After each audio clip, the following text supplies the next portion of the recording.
baby, they're lovely.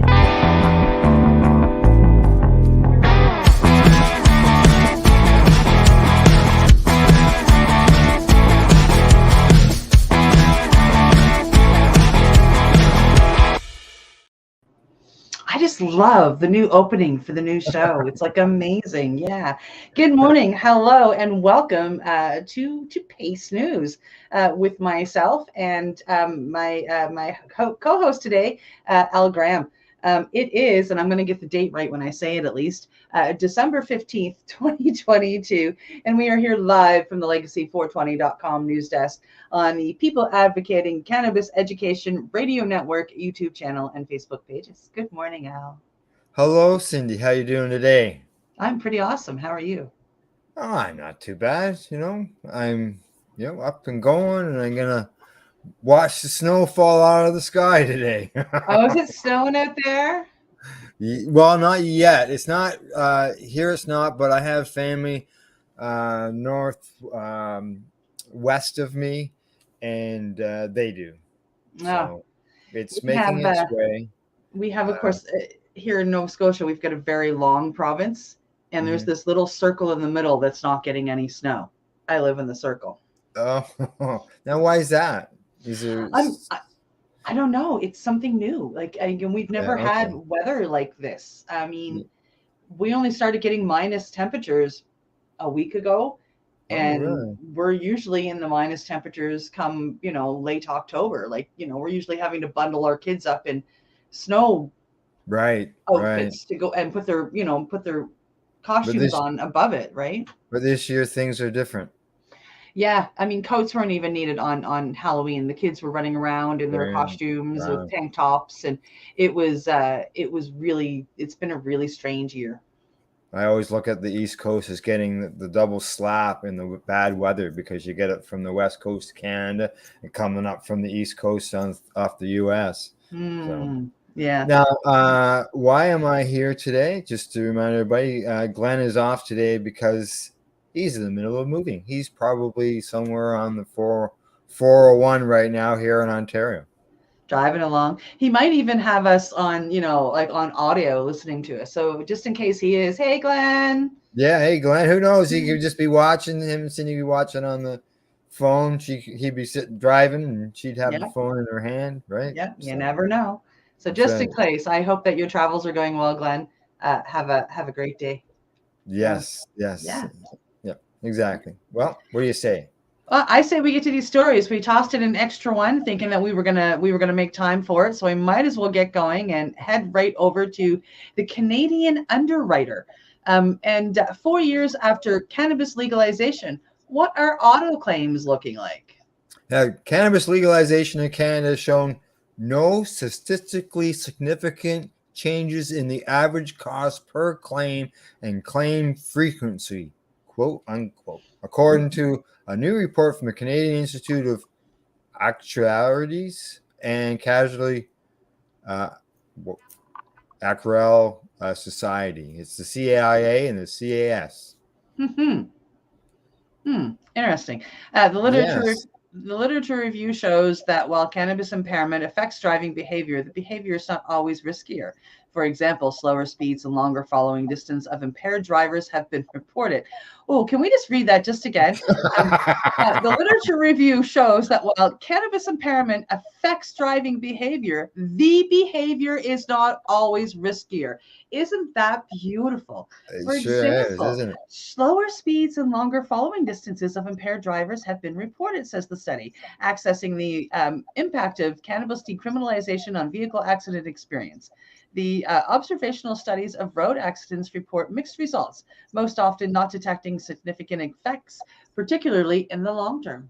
Nice. Recreational cannabis use was legalized here in October back in 2018. For the CIA-CAS study released on December the 7th, Canadian and U.S. data for 2016 to 2019 were used, including official reports on collisions of private vehicles and losses in Canada, fatal accidents, and weather factors in the U.S. To isolate and therefore discount the impact of the COVID-19 pandemic, data from 2020 or later are not used. For each data source, statistically and machine learning models were chosen to account for different sources of variability. The analysts of 10 Canadian regions accounted for the regional differences and modeled a baseline linear trend that was also observed for the pre-legalization data alone. The analysts showed no statistical significant change in the average cost per claim and claim frequency after cannabis legalization in Canada, the report said. The quarterly data available for Quebec led to similar findings. The study did not detect statistically significant persistent impacts of decriminalization. The Canadian data came from collision of private vehicles per accident year and annual reports of the General Insurance Statistical Agency and the government Groupement do the Quebec insurance end of things. Now, according to the report, it says results for the claim frequency per 100 earned vehicles led to the same conclusion as do the results for the average cost per claim, implying no significant effects. Specifically, the evidence implies there is not enough evidence of the decriminalization effect. So they want more evidence. They want more evidence. They haven't found all of the negativity they wanted to find, so we have to go searching further. Let's keep That's looking. how I read that. Yeah. Yeah. Okay. Well, it didn't tell us what we wanted to. Go ahead. Yeah, it does only include I guess it would be 2 years of legalization in there, 2018, 2019. Yeah. Right? Yep. So but I mean, that one line I had to repeat. I mean, it's good. Like they're seeing that it's not what they were expecting. So let's it's hope not risk. Yeah, the risk factor because people are slowing down, right? Yeah. They know we're not. It's not the person's not intoxicated. No, we're more aware, so therefore we're more careful. Yeah. All right. Heading over to the Hamilton Spectator. Oh, I was so excited. Hamilton's first magic mushroom store opens. Hamilton's first ever psilocybin mushrooms store opened on Monday on Main Street East, and catching up on the trends of the West Coast and more recently Toronto. The mushroom cabinet is more of the cause, or is part of the cause, pushing to bring legal psychedelic reforms and reducing stigma around the substance, said Matthew Francis, the store's spokesperson. We're interested in pushing forward and getting into legalization, he said. Oh, there's the store. Isn't that beautiful? Absolutely lovely. I like the graphics. Look at that. Yeah. It looks like some of the stuff around our logo. Yeah.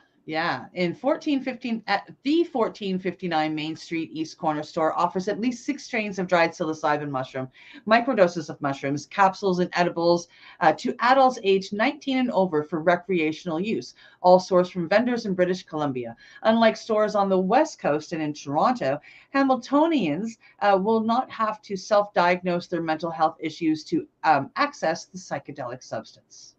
Before the mushroom storefront took over, the location was a provincially licensed cannabis store, according to the city. Psilocybin mushrooms or magic mushrooms are outlawed by the federal criminal law as a restricted substance under the Criminal Act or Controlled Drugs and Substance Act.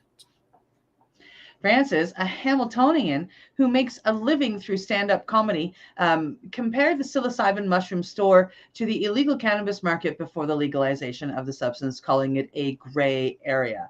I know it's technically not a gray area, he said, but Health Canada is approving medicinal psilocybin, and that's how it happened with cannabis too. I see it being the same thing. For their part, Health Canada says, at this time, there are no approved therapeutic products containing psilocybin in Canada. Health Canada also contests Francis's suggestion that cannabis followed a similar path, saying that therapeutic use of cannabis were not approved before legalization.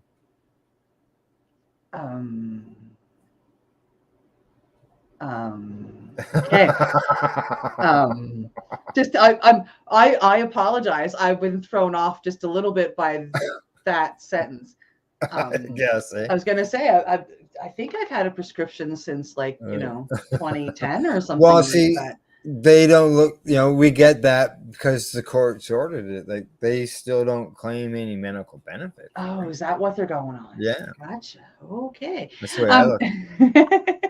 in 2020, the Federal Health Ministry started exempting some palliative patients with end-of-life distress to use medical psilocybin for treating their mental health. But since 2021, the process came to a halt, leading some, leading some patients to later sue the Minister of Health over access to mushrooms. Health Canada's website lists mushrooms as illegal, but acknowledges increasing interest in therapeutic uses of the drug.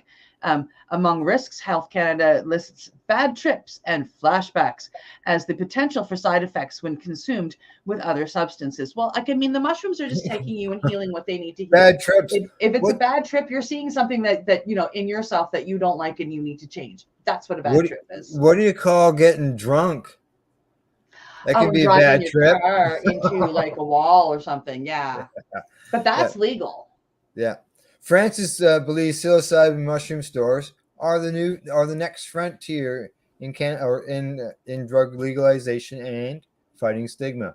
He was also involved with unlicensed cannabis stores and dispensaries prior to cannabis legalization, which later closed down after the substance was legalized. This was the goal, to get things legal. It wasn't for money, he said. Mhm.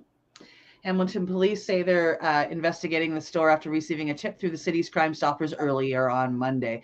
Police are investigating as psilocybin is considered a Schedule III drug, which means it is illegal to distribute the substance, police spokesperson Jackie Penman said. Francis said he isn't necessarily worried about the newly opened store being shut down, drawing a comparison with cannabis stores prior to legalization. Psilocybin will be no different, he says. It's a charter issue, and as an adult, you should be able to control what you put into your body. Absolutely. So, Absolutely. do we have a follow up on that? Oh, Do you we think? What do do. you think We happened? do. We are gonna head to the next story, which is actually funny as you ask, a follow-up to this story. So we are heading over to Hamilton Police Services, and the Hamilton Police close illicit psilocybin business. Ahem. Oh, there you go. You can see the pictures, eh? Yeah. Of the There. different Yeah. packaging. They Oh, look have at it all on a that rotation medicine. there on the top. Yeah, see, it's rotating, right? So, Hmm. so there we go. Hamilton Police Vice and Drug Unit has shut down an illegal psilocybin mushroom business in Hamilton's East End on Tuesday, December the 13th. One day after it was in the news about an opening, and just so everybody knows, like, Cindy, you sent me the story about it being open, and then this morning I found this story, Yeah. and it was just like, wow, like, holy smokes. Yeah. So on Tuesday, December the 13th, Hamilton police entered an investigation into the opening of a business involved in the sales of psilocybin mushrooms, or magic mushrooms. 3 hours into the second day of the store's operation, Hamilton police put a warrant to shut the business down, or had a warrant. Hamilton police arrested two individuals on site. I bet you it was Francis in relation to the execution of the warrant. Hamilton police remind the public that psilocybin remains a Schedule III drug and is a restricted substance under the Controlled Drug and Substance Act. The investigation continues with drug investigations the asset, along with the asset forfeiture unit. If the owner of the property is found to be connected with the businesses or the business, the property could be subject to forfeiture and any assets seized. Yeah, yeah. They're looking for more information, but maybe people could call in and say how they supported it. I was going to say, yeah, I can probably get a couple of, you know, a couple of experiments. What do we call them? Oh my goodness, my words are escaping me. But yeah, we can probably get a couple articles that we can send them quite easily. Here's some information. Oh, oh, oh, yeah, yeah. That's no problem finding articles. There's no doubt about that. And a lot of them are research or articles, writing about the research that's been released. So, Yep. Yep. Okay, on to our next story. We are heading over to, oh my goodness, I don't know, the London Free Press Unsanctioned cannabis shop lands on police radar. Yes, this is another follow-up story, Cindy, just so you know, because Kelly and I covered this place opening up in our Monday's report Oh, about this wow. place being opened up. $20 ounces. Yeah. Wow. So here we go. Provincial police are investigating an unsanctioned indigenous-run cannabis shop operating out of a trailer on Wellington Street in London that has raised the ire of at least one legal dispensary. Spirit River Cannabis at 72 Wellington Street, just north of Grand Avenue, recently opened without approval from the Alcohol and Gaming Commission of Ontario, which is the provincial pot regulator. The OPP Constable Sarah Bramford, a spokesperson for the Joint Forces Cannabis Enforcement Team, said the unit is aware of the unlicensed cannabis retail store and will be looking into this in further detail.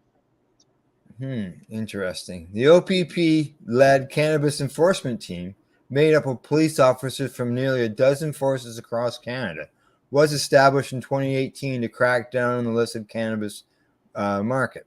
Store owner Maurice French said he's exercising his treaty rights to open a medical cannabis trading post on traditional land of the Chippewa Nation, according to a letter delivered to the mayor, Josh Morgan, and the police chief, Steve Williams. So they're not being quiet about it. They've gone right to the people and told them, hey, this is what we're doing.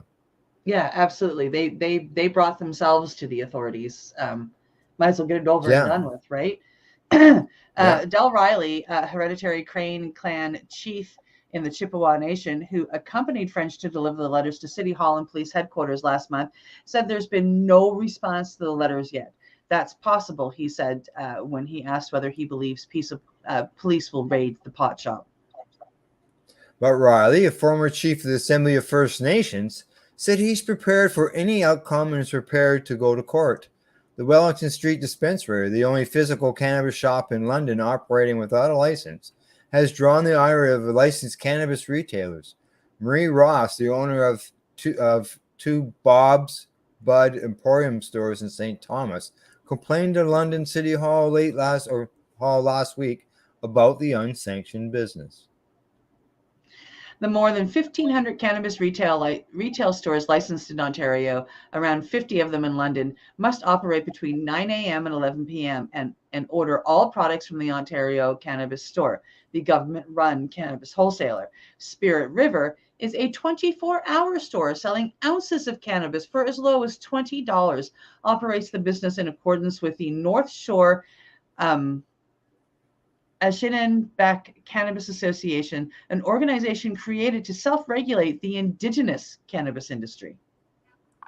The association says on its website, across Canada, Indigenous people are exercising their rights to grow, trade, and sell cannabis as a medicine according to their own customs and conventions.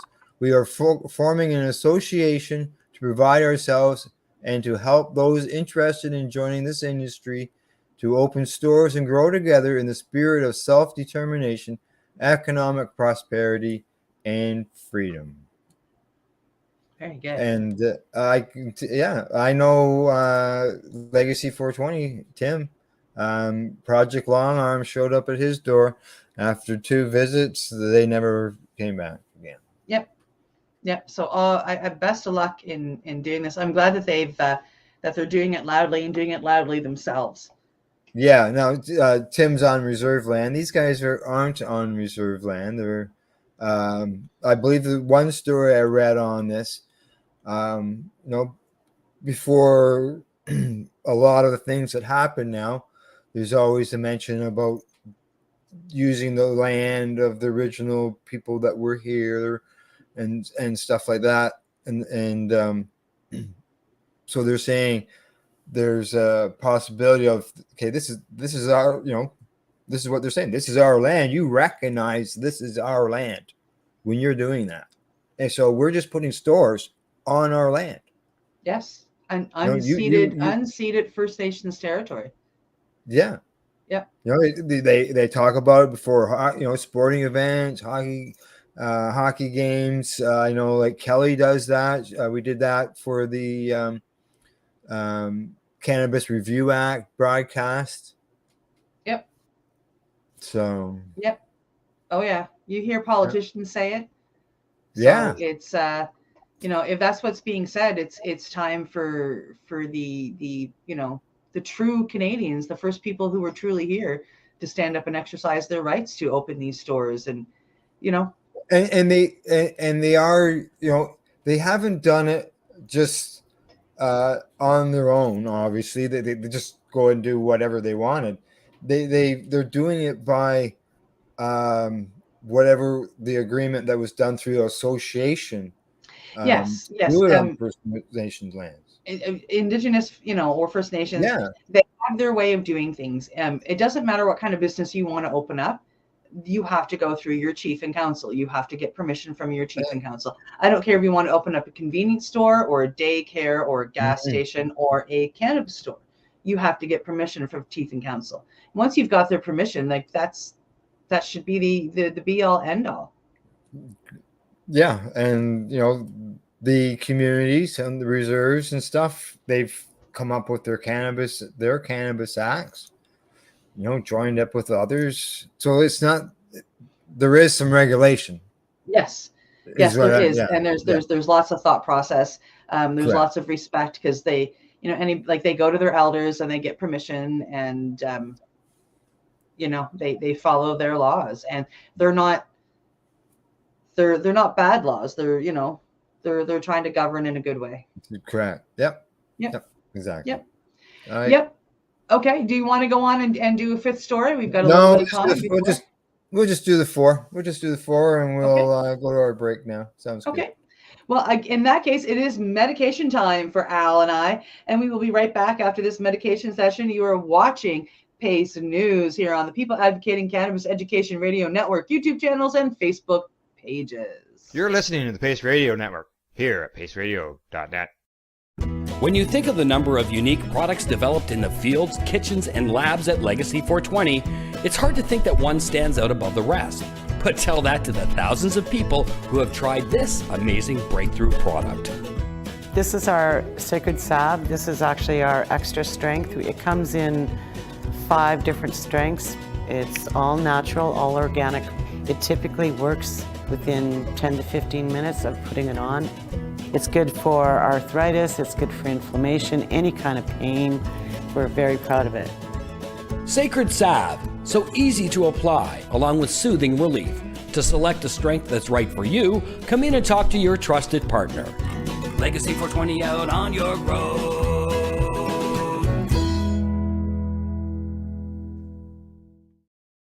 Pace Radio Network. By patients, for patients, and for those who want to know. Did you know that the Pace Radio Network isn't just a radio network? That's right, because most, but not all of our programming is now done via video and is then podcasted at paceradio.net. So if you want to watch our programming, you'll find us on the Pace Radio Network's Facebook page, plus the show's own page, and you'll find us live on the network's YouTube channel. And don't forget, you can find it all, video and audio, at paceradio.net. Enjoy the buzz of legalization with Campbellford Lifestyle Shop. From lights to plant nutrients, books, consumption accessories, and more, we've got all your basics to grow or consume cannabis. Visit our info center or take a look at our piercing services and body jewelry, now available in-store through Campbellford Lifestyle Shop, 17 Bridge Street West, Campbellford.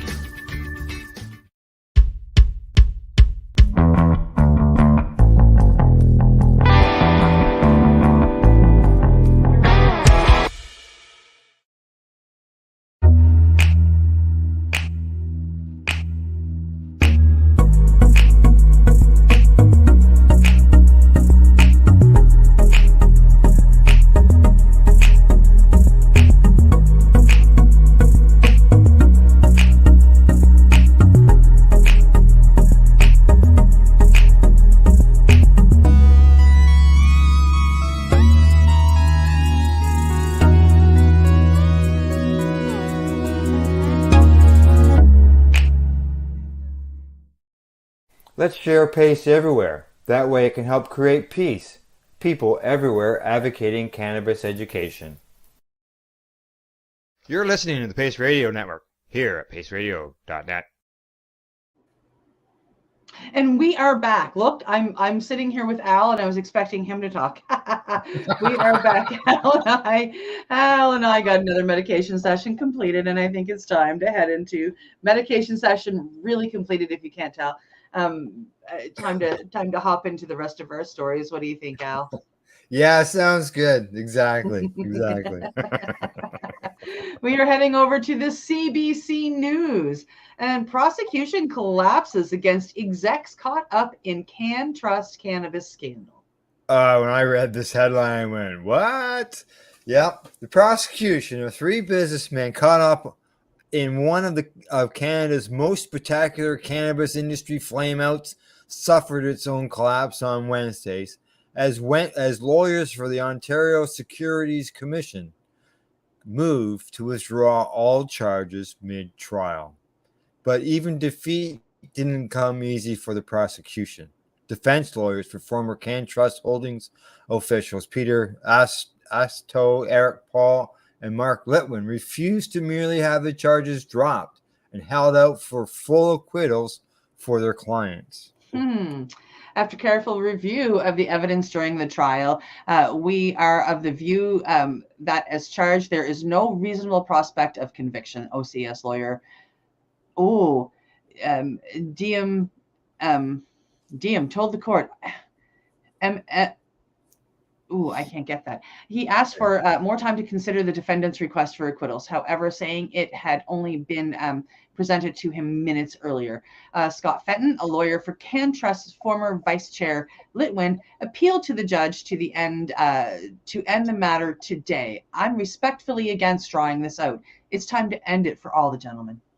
The sudden turnaround in the case is just the latest twist in a saga that saw one of Canada's most valuable publicly traded cannabis companies shattered by allegations that it grew thousands of kilograms of illegal cannabis and then lied to investors about it. Hundreds of jobs and nearly $1 billion in shareholder value was wiped out, while the company and its executives, directors, underwriters, and auditors were hit with a raft of class action lawsuits on both sides of the Canada-U.S. border. Yeah, the RCMP and the OCS charged Paul Litwin and Asito, who previously headed up Scotia's Bank online subsidiary Tangerine, with quasi-criminal security offenses last year. The charges came after CannTrust announced in July 2019 that Health Canada had learned of the growing of cannabis in 5 unlicensed rooms of the company's Pelham, Ontario greenhouse between October 2018 and March 2019, before the rooms received the proper approvals in April 2019.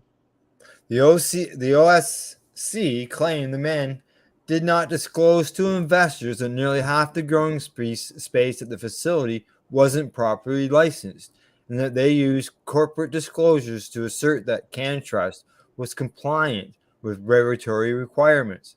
Prosecutors were also alleging Litwin and Asto signed off on pitches to U.S. investors that stated CannTrust was fully licensed and compliant, and that Litwin and Paul traded shares of CannTrust while knowing about the allegations of unlicensed growing, but before it was publicly disclosed. Trial testimony last week and submissions by defense lawyers, however, painted a different picture, that the company's entire greenhouse was licensed all along, and it just needed some routine approvals from Health Canada to start growing pot plants in the additional rooms.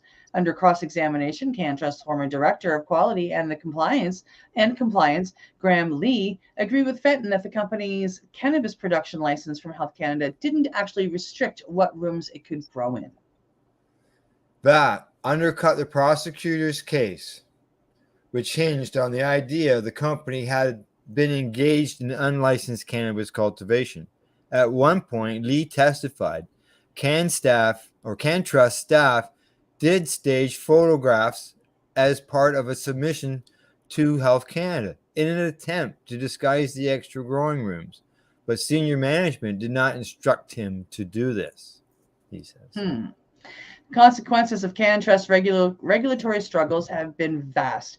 Days after it made its July 2019 announcement about the purported, oh my good lord, purportedly unlicensed rooms, the company voluntarily suspended sales of all cannabis products. Then in September 2019, Health Canada officially suspended the company's license to sell. The next month, the company said it would destroy $77 million worth of plants and inventory. I'm just really baffled by all this. It's just like all this is because of the way that they interpreted something. Like as far as the way they interpreted the license, whether a room was licensed or whether the whole facility was licensed.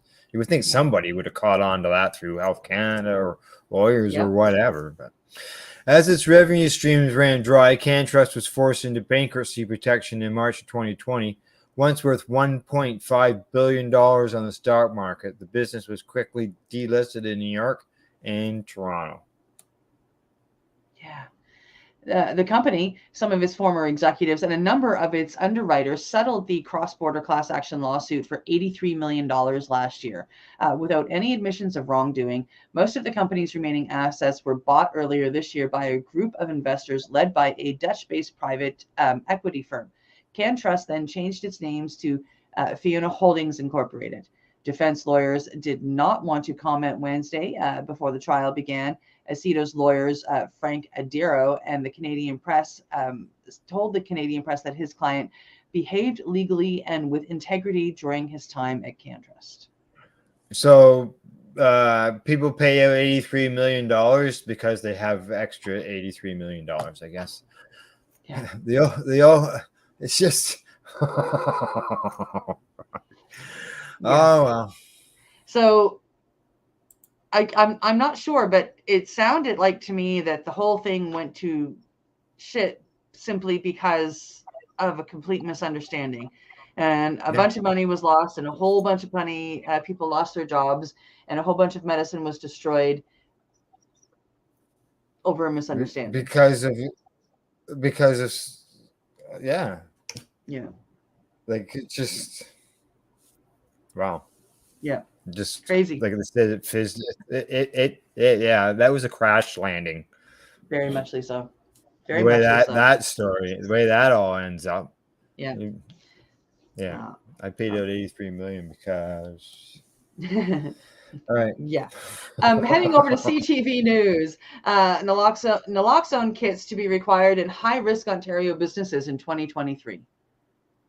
Nice. Ontario businesses deemed to be high risk settings in which opioid overdoses could take place will be required to have a naloxone kit on site beginning June 1st, 2023, the government announced on Wednesday.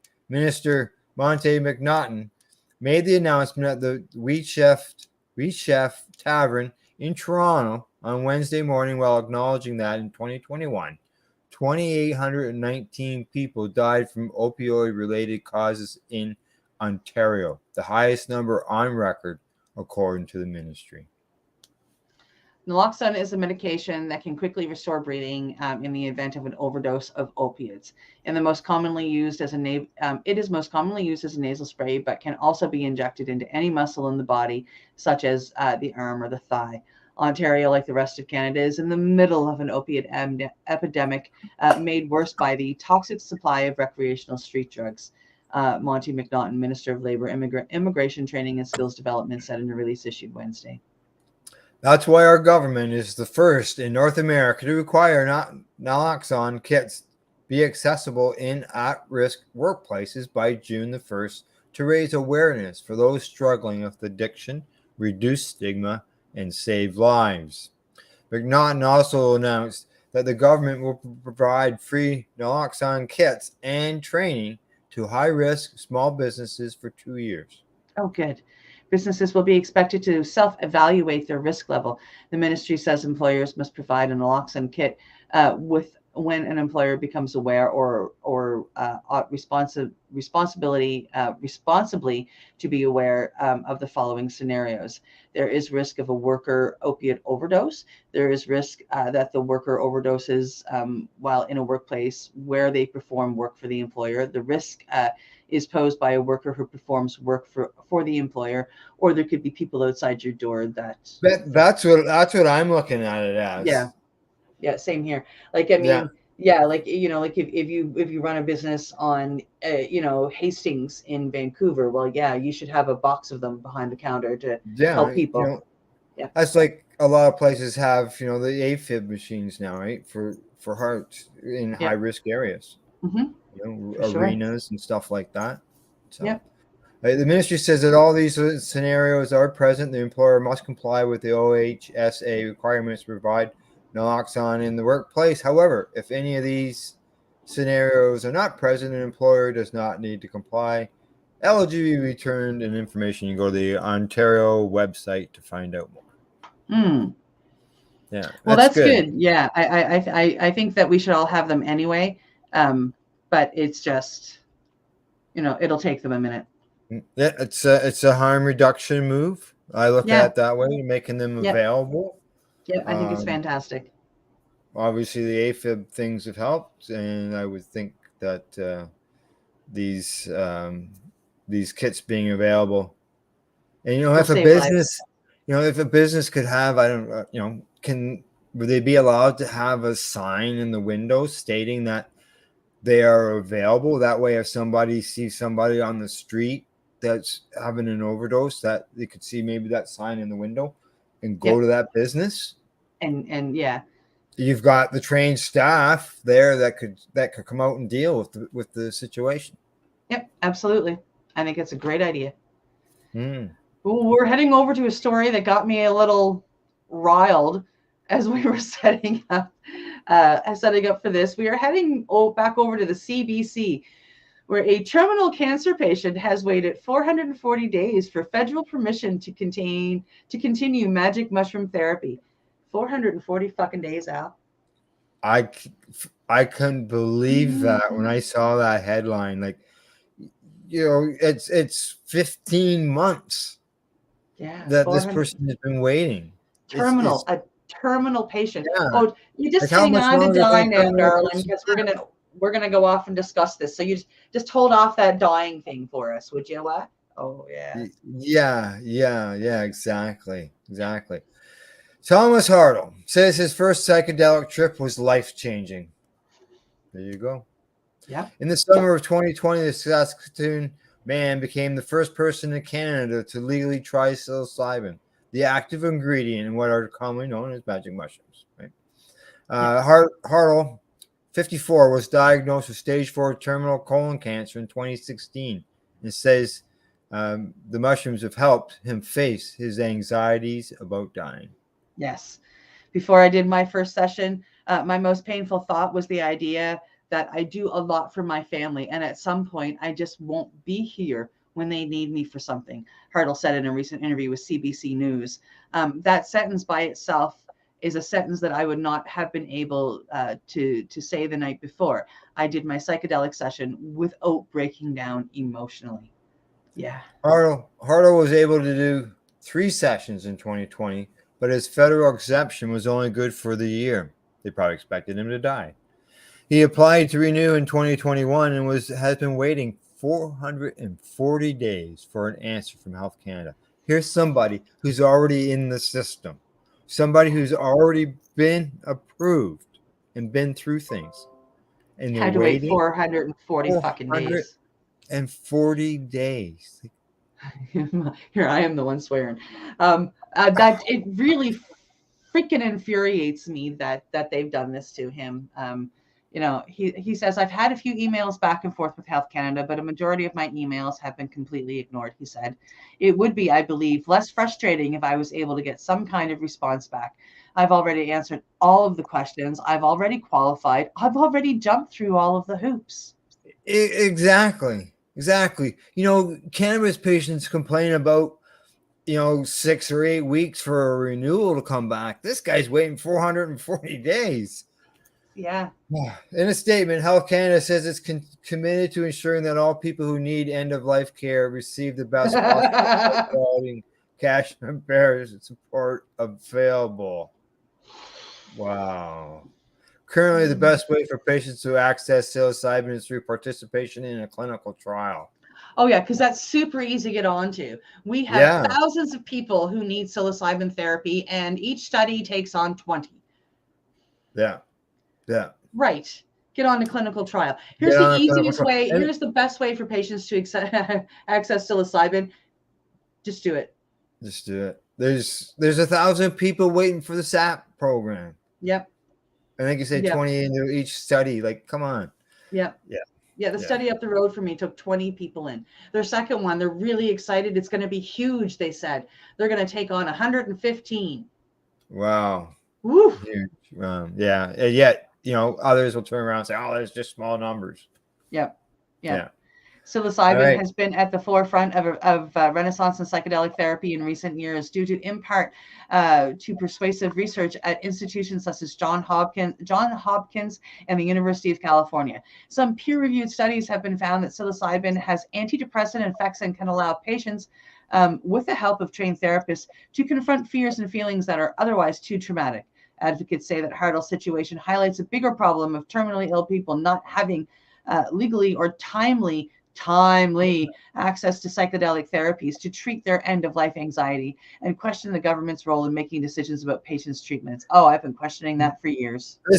This situation alone of waiting 440 days, what do you think that's doing to his anxiety? Yeah. Oh, yeah. No, they've so made him worse by doing this to him. And this SAP program, we're going to have answers to you inside 30 days.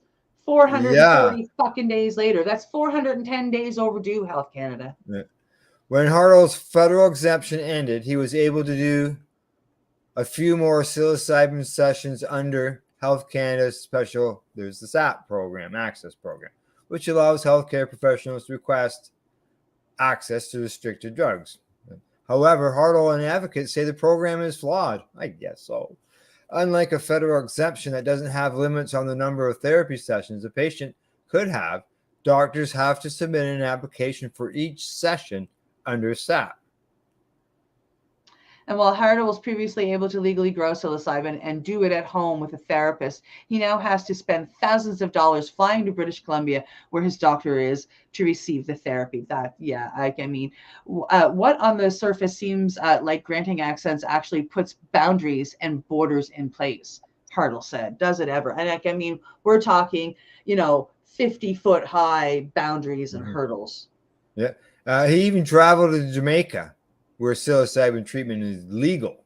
And for his session SAP application, his application for SAP was denied. So he's traveling to BC, he's traveling to Jamaica. Hartle's doctor says the SAP representative recently told her she was submitting too many applications and must run a clinical trial. Oh, Dr. Cameraman again. Oh, no. We're struggling with this, said Dr. Valor Masuda, a palliative care physician on Vancouver Island who was part of a healthcare practice that offers psilocybin-assisted group therapy. Until I get this clinical trial up and running, we can't actually treat patients, and any patients that require treatment will have to go through the underground. They say that there are many barriers to running a clinical trial, including having to find private donors. A clinical trial might also mean that some people won't get psilocybin and instead will receive a placebo. Yeah. Masuda and Spencer Hawkswell, the CEO of TheraPsil, a BC nonprofit working to legalize therapeutic psilocybin, say doctors and patients should be the ones making choices about using the substances. I agree. There are decisions about people's health care that are being made by government bureaucrats who are unknown, and they are not medical doctors. That's wrong, he said in an interview. And I agree with that. My doctor 100% supports everything that I go off and do. Everything. Good. And I tell her everything because that's the best way for her to help me. It's also why I will never tell her name. Now, the organization has drafted proposed regulations for magic mushrooms based on the same ones the federal government first created after 20 years, about 20 years ago, for medicinal cannabis. So they can't say it doesn't work, I guess. Theracell also launched a legal challenge arguing that the denial of access to psilocybin is a violation of Canada's Section 7 Charter rights. The effect has been, in essence, a real, you know, extortion of the patients and a lack of ease of access. They've made it incredibly difficult for people to access this life-affirming medicine, he said. Hawkswell says some patients who are forced to wait months to access psilocybin or get their applications denied resort to getting the medicine illegally, which has the potential to be unsafe. Theraspill recently led a rally in Ottawa with patients who have terminal illness or treatment-resistant depression, calling on the health minister, Jean-Yves Duclos, to grant more exemptions. Harkswell says patients met with MPs from all political stripes and received a compassionate and human response, though they disagree on how widely accessible psilocybin should be. He says the group couldn't get a meeting with the health minister as requested, but we'll be back in Ottawa in February. Health Canada said that due to the ongoing litigation, it would be inappropriate for Duclos to engage with exemption requests. Thomas Hartle hopes that Theracell's legal challenge will be successful, even if he's not there to see it. It is my personal belief that access to this therapy really is a right of Canadians, he said. And I am going to hope and pray, Thomas, that you get to stick around and see a little bit more. Yes, yeah. Hopefully he gets to see, the result, the good result, what he's fighting for. Yeah, of what he's fighting for. Yeah, for sure. We are heading over to the Star, and we're going to talk about Thailand requiring ID for purchase of cannabis buds next month. Yeah, over the last 6 months or so, we've been having these stories about Thailand, and as if at the beginning they came out full on. There was next to no laws. They gave out 1 million clones to people, and slowly but surely there's been things implemented. And I know that people have been talking about going there as tourism and things, but the leaders say no, just we're doing medically, but they're still promoting tourism end of things as far as the people wise and others. So when I saw this story, I thought require ID to purchases. This is going to really be a change. Like we don't even get that here. Well, I guess we have to show we're 19 here in Ontario, but you don't have to show that you're a resident.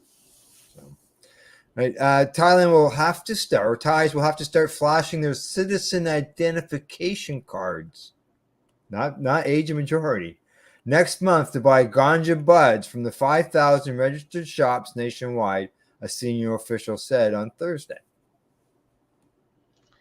The Director General of the Thai Traditional and Complementary Medicine Department said that after his department issued a directive to declare cannabis buds a controlled herb, it began developing an online system to monitor their sale at registered shops. He said owners of the registered shops must inform the department what they are doing with the dried cannabis buds, where they bought them, and who they are selling them to. Ooh, so where they bought them, they're really not being forced to, yeah. The online system will require buyers to insert their ID cards into card readers so that the department can identify them in real time. Buyers must be at least 20 years of age. They say that the online sales recording system will help the International Narcotics Control Board feel confident about the sale of ganja buds in Thailand.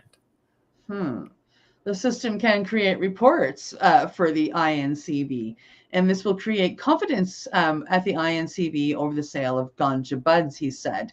About 5,000 registered shops have received approval to sell cannabis buds, with about 2,000 of them located in Bangkok, mostly in tourist destinations, such as Thong Lor and Khao San Road.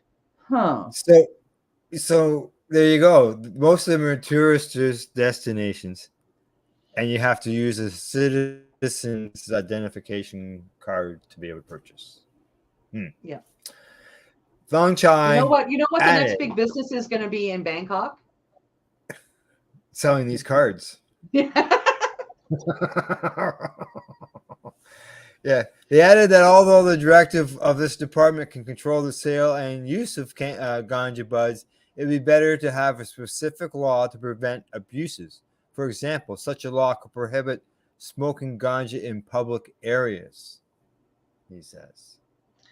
And that's the end of that one. That's a weird That's spot it. to end that one. Yeah, yeah. So there you go. You got a flash of citizens. That's going to your local store. Could you imagine having to go show your government ID every time you bought cannabis, no matter how old you were, They just don't just to have to prove that flash you it. were a citizen? They have to insert it into a thing Yeah, to get yeah, real-time government approval. just exactly. Boy, that's real change from the free for all that it started out as. Yeah. Free for all as long as you're a citizen.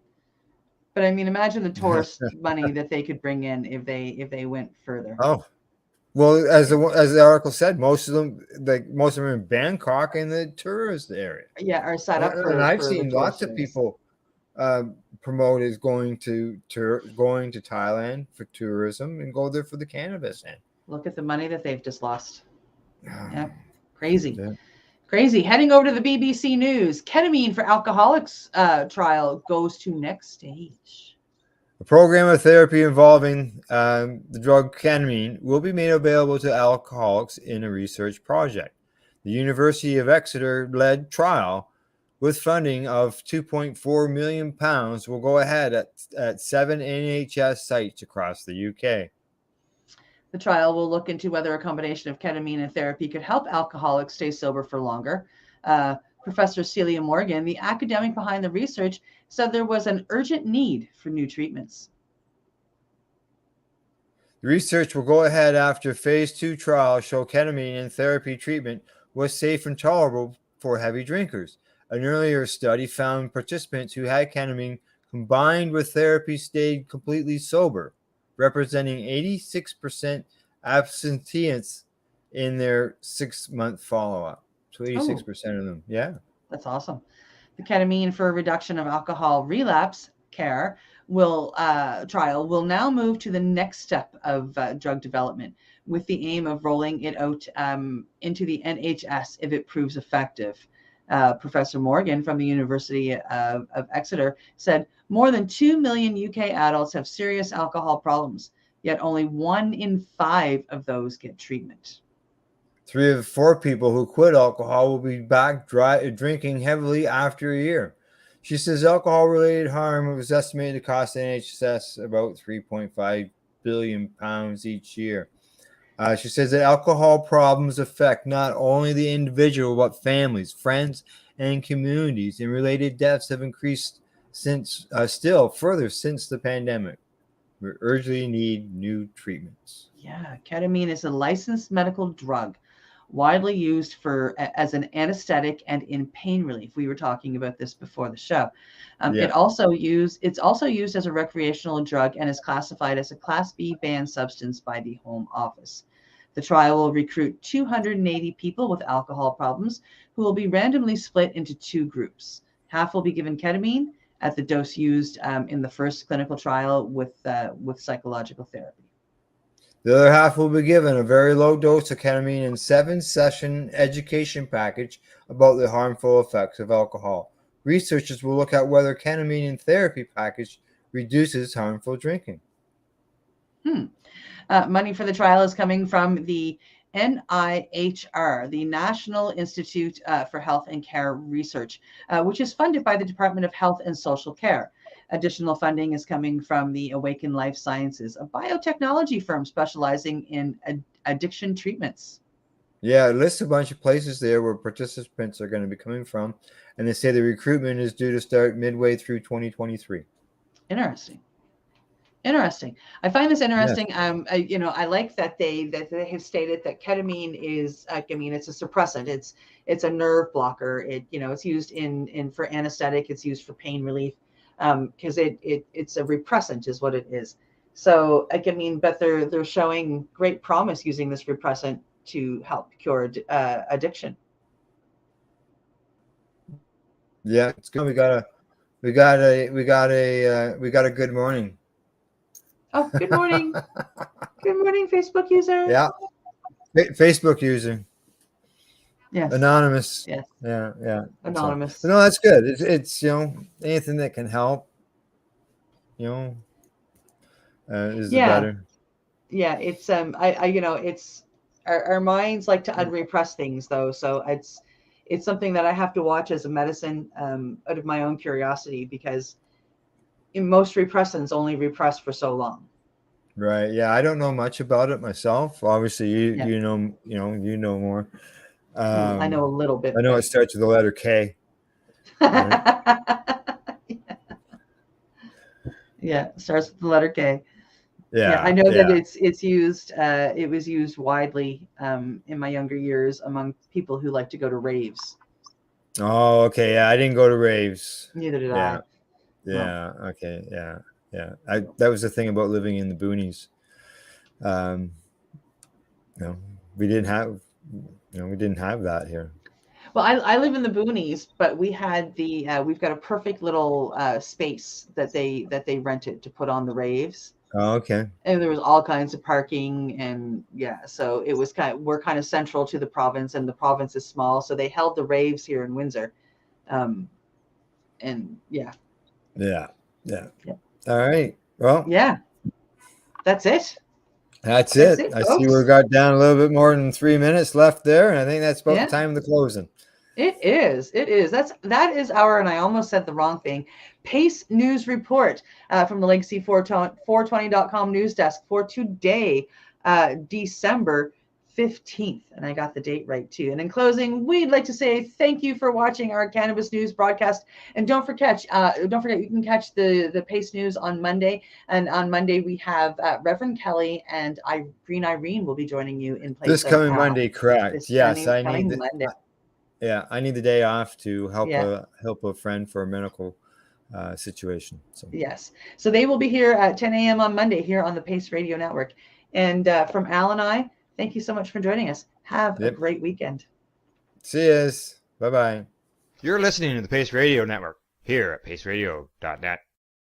The views expressed by the individuals during this broadcast are their own opinions, and they may not be the same as those of their group or other organizations they may be involved with. When you have a pain that's reached its peak, Legacy for 20, it's so unique. If organic cannabis is what you seek, here's your trusted partners 7 days a week. Suppository salves, vapes and drops, topicals, edibles, infused pop. Just when life seems like it ain't easy, at Legacy 420, enjoy a pop freezy. Lab tested products, make them the GOAT. Legacy 420 out on your road. Legacy 420 in Tyendinaga Mohawk territory. Indigenous organic cannabis at its finest. What do you find at paceradio.net? People advocating cannabis education. Enjoy the buzz of legalization with Campbellford Lifestyle Shop. From lights to plant nutrients, books, consumption accessories, and more, we've got all your basics to grow or consume cannabis. Visit our info center or take a look at our piercing services and body jewelry, now available in-store through Campbellford Lifestyle Shop, 17 Bridge Street West, Campbellford.